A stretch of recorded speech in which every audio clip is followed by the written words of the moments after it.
আসসালামু আলাইকুম। আজকের গল্প রং পেন্সিলের ঝগড়া। একদিন রং পেন্সিলের বাক্সে শুরু হলো হইচই। পেন্সিলদের ঝগড়া অনেক বাড়তে থাকলো।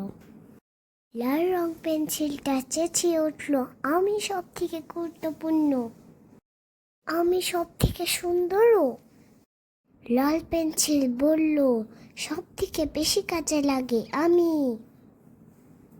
আমাকে ছাড়া সব কিছু অসম্পূর্ণ, অন্যদের উচিত আমাকে সম্মান করা, সবচেয়ে গুরুত্বপূর্ণ আমি।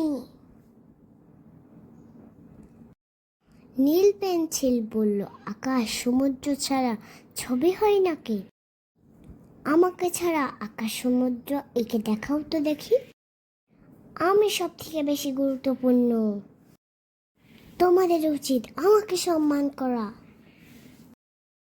এখন থেকে সবাই আমাকে সম্মান করে কথা বলবে। কি, তোমার এত বড় সাহস? হলুদ পেন্সিল বলল,